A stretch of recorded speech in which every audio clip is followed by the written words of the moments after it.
18. februari 2014. година ще остане записана като историческа дата на община Димитровград. Срещата на премиерите на Србия и България Ивица Дачич и Пламен Орешарски предизвика огромен интерес сред обществеността на двете съседни държави. Повода бе откриване на паметника на Васил Левски.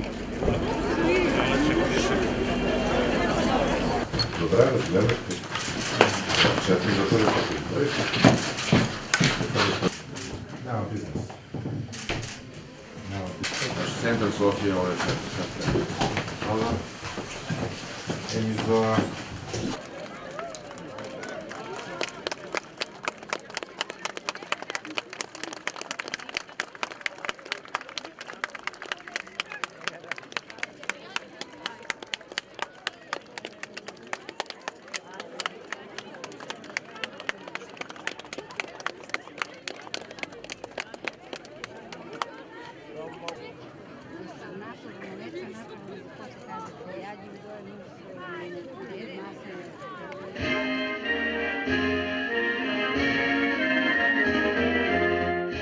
Официалната церемония започна с изпълнение на химните на Сърбия и България, след което учениците от гимназията Свети Кирил и Методий изнесоха подходяща програма.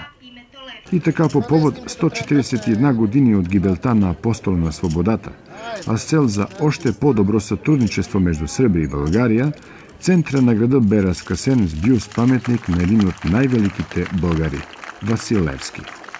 Пред бройните гости се обърнаха министър-председателите на двете държави Ивица Дачич и Пламен Орешарски. Poštovani građani Dimitrovgrada, poštovani gospodine predsjedniče Vlade Republike Bugarske, dragi Plamene, poštovani predstavnici drugih opština, malo pre je gradonačelnik, odnosno predsjednik opštine, odnosno kmet, pričao da sam mu nešto obećao, a on ne zna da ja razumem, da ja razbiram bugarski.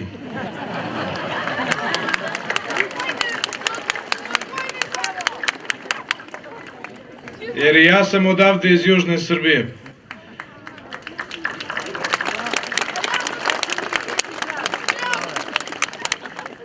Gde još niko ne može da utvrdi kojim jezikom baš tačno govorimo.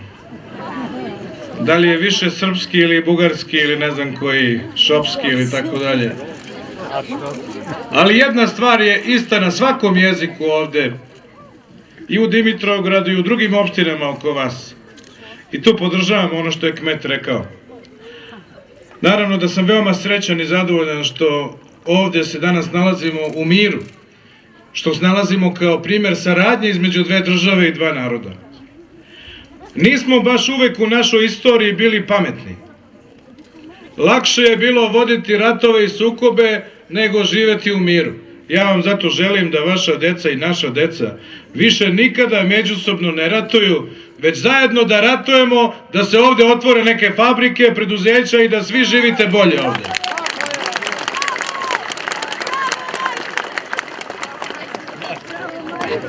Radujem se što možemo, što naši prijatelji iz Bugarske su nas podržali na našem evropskom putu. Nije to lako.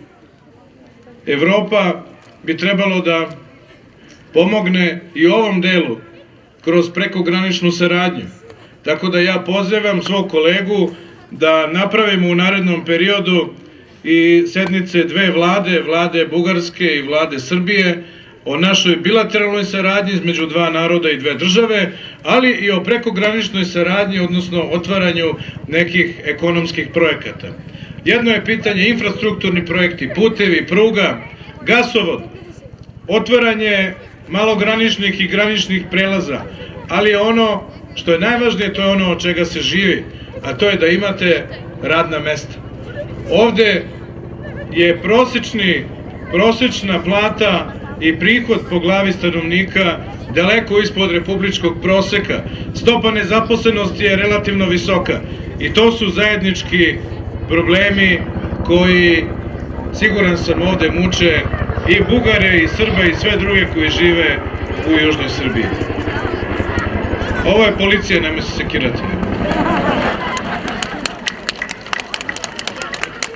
sve je u redu. Ja želim još jednom da kažem da će Vlada Srbije da učini sve što može da se i neki konkretni problemi koji postoje, koji su više deo birokratskih shvatanja određenih pitanja, kad je reč o položaju bugarske nacionalne manjine u Srbiji, da ćemo kroz rad Bugarskog saveta Bugarske nacionalne manjine probati da te sve stvari ispravljamo u narednom periodu. Znači, veoma vam hvala što ste me danas pozvali ovdje da prisustvujem otvaranju spomenika, mada meni kao ministru policije više leže ova zatvaranja nego otvaranja, ali u svakom slučaju ovo je važno da se svi zajedno dogovorimo, da obeća i Vlada Srbije i Vlada Bugarske, da ćemo da napravimo jedan ekonomski forum, ekonomsku konferenciju u organizaciji dve vlade, dva ministra ekonomije ili nekih drugih funkcionera i da ovde sledeći put kad se nađemo da se otvori neka fabrika, preduzeće i da se otvore radna mesta za vas. To će biti svakako najveći doprinos svakome od vas koji živi u ovom kraju.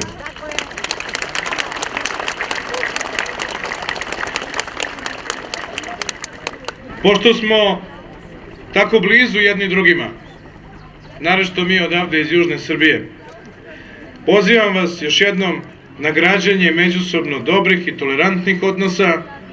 Lako je podizati ratove, teško je živeti u miru, a znate kad je čovek siromašan, kad je gladan, onda ostaje i da se razgovara o nekim nacionalističkim ili šovinističkim temama.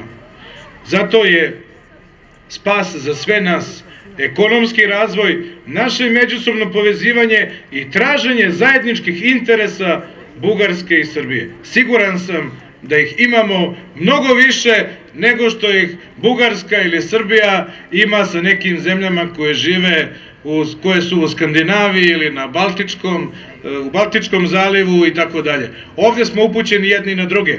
Kakvi smo da smo? Da li se manje volimo ili mrzimo? Da li smo više slični ili smo manje slični? Čije su pesme, da li vaše ili naše? Čija je neka hrana, da li je poreklom iz našeg ili iz vašeg kraja? Svejedno, to je Balkan. A Balkan je poreklom turska reč, koja ima dve reči, Bal i Kan. A to oni koji znaju turski, znaju da jedna reč znači krv, a druga med. Mislim da je dosta bilo krvi, vreme je da malo probamo taj med. Živeli! Уважаеми господин министър-председател Ивица Дачич, уважаеми господин кмет, скъпи граждани на Димитровград, уважаеми дами и господа, преди всичко бих искал да благодаря за поканата да бъда заедно с вас на откриването на бюст-паметника на Васил Левски. Днес ние с вас сме тук, за да отдадем за пореден път почита пред духа на апостола на свободата. Да се поклоним пред неговите дела, посветени не само на свободата на България, но и на утвърждаване на общочовешки ценности и вечни идеали, като равноправие, справедливост, хуманност. Да почерпим сили за нашето общо европейско бъдеще, като бъдем равни с другите народи и търсим уважение и толерантност в отношенията си и в нас самите. Ако той бе сега сред нас, убеден съм, щеше да ни измери строго с поглед, да ни подкани да работим още по-усърдно за Отечеството, да ни попита защо още не сме изградили неговата чиста и свята република и да ни завещае отново своята визия за България като част от общността на свободните народи. Вече век и половина времето не успява да заличи и частица от неговия светъл образ, може би защото действително времето е в нас и ние сме във времето, както го е казал Левски.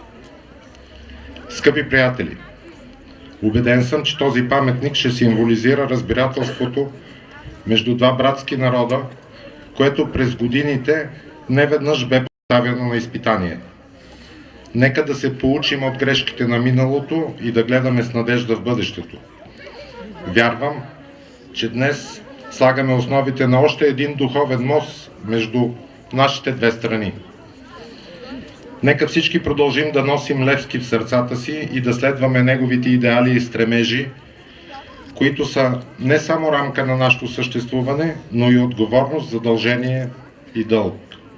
Нека нашата съпричастност към идеите на Левски бъдат критерии за нашите добросъседски отношения и общото ни европейско бъдеще. Кметът на Димитровград Небойша Иванов изтъкна, че това е 151-ви изграден паметник на Левски в България и извън границите й. Позволете ми от име на община Димитровград и от името на гражданите на община Димитровград да поздравим нашите гости, министър-председател на Република Сърбия Ивица Дачич и министър-председател на Република България Пламен Орешарски. Позволете ми от името на община Димитровград, гражданите на община Димитровград да благодарим на професор Николай Михайлов, председател на съвета на директорите на Trace Group Holding, с чиято пълна подкрепа се поставя бюст паметник на Васил Левски в Димитровград. Благодарен съм на скулптора Валентин Старчев за този прекрасен бюст на апостола. Днес е изключително важен ден за община Димитровград, за европейска Сърбия, за България, за добрите междусъседски отношения между Сърбия и България, за българите в Сърбия. Мои съграждани, приятели на Димитровград, днес се събрахме, за да отбележим 141-та годишнина от гибелта на Васил Левски. По този повод имаме чест да разкрасим центъра на нашия Димитровград с паметник на най-великия българин Васил Левски, идеолог и организатор на Българската национална революция, апостол на свободата. България и зад границите на България са известни 150 паметника на апостола. Ние днес ще открием още един 151 паметник на апостола. Днес в Димитровград сме събрали двама премиери, повода е безсмъртния Васил Левски. Но да бъдат на идеите на Васил Левски безсмъртни, общинското ръководство с подкрепа на Сърбия, България, българското общество и българският бизнес трябва отново и много бързо да събере премиерите на Сърбия и България на тържествено откриване на завода, който ще намерят работа и екзистенция на нашите съграждани. Това е моя сън, това е нашата мисия, а за нея имаме пълна подкрепа и от министър-председател Орешарски и от министър-председател Ивица Дачич.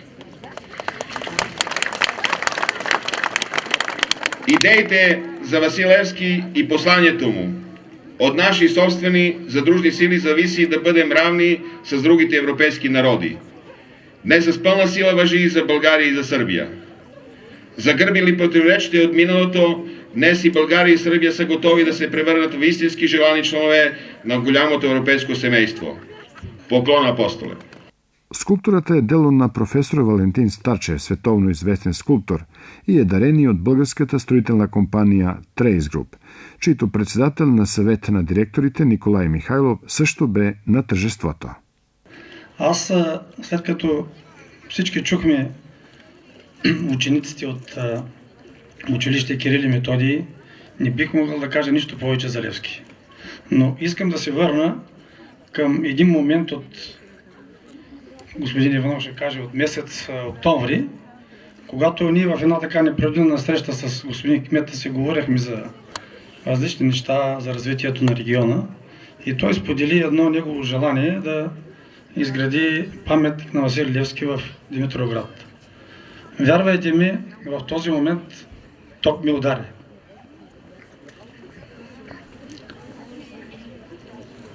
И моето решение беше категорично взето за 30 секунди.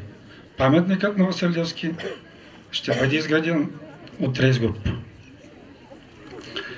Нищо.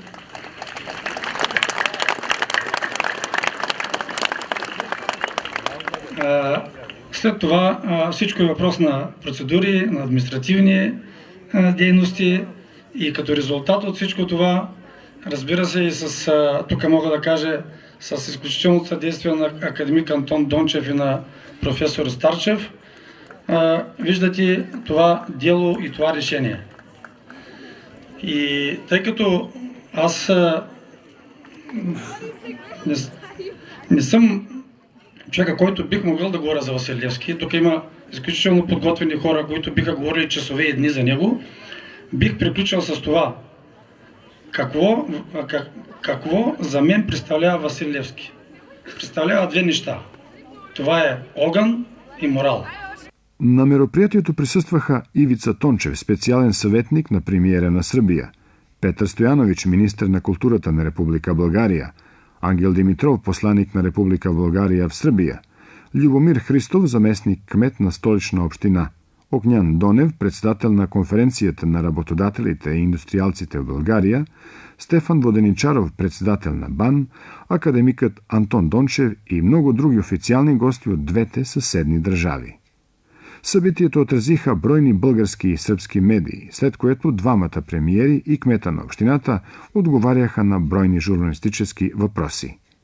На въпроса на радиотелевизия Царевът, кои са гаранциите на Белград и София да окажат помощ в развитието на икономиката в община Димитровград, премиерът Ивица Дачич даде следния отговор. Ja mislim da je garancija u zajedničkom interesu Bugarske i Srbije. Гаранцията е в общия интерес на България и Сърбия. Bugarska je zainteresovana da pomogne svom narodu koji ovdje živi. България има интерес да помага на своя народ, който живее тук. Mi smo zainteresovani da naši građani, znači Bugari koji žive u Srbiji, Ние budu zadovoljni, имаме интерес за нашите граждани da žive u ekonomski razvijenoj sredini и taj zajednički интерес treba да споим. Дачич също подчерта, че реформите, за които всички в момента говорят в страната, не смеят да ни закарат в провал.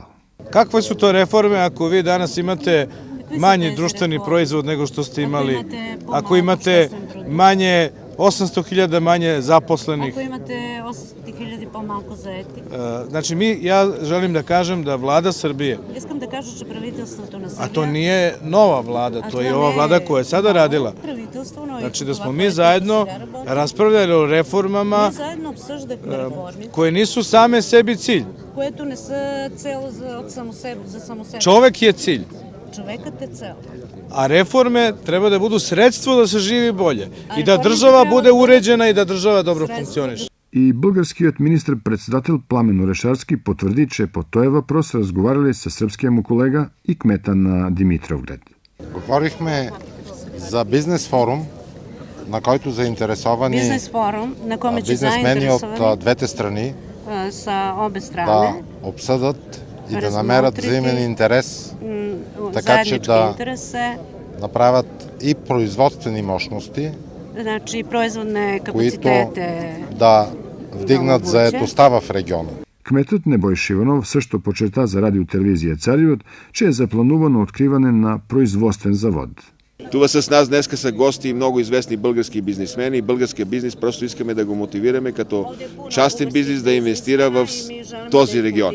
А за това имаме подкрепа и от премиера Дачич, и от премиера Пламен Орешарски.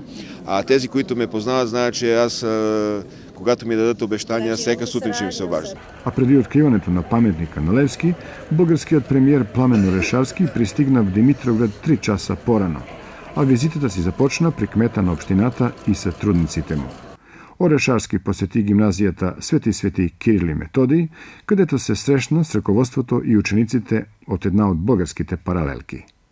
Следващата спирка на Орешарски бе Националния съвет на българското национално малцинство в Сърбия.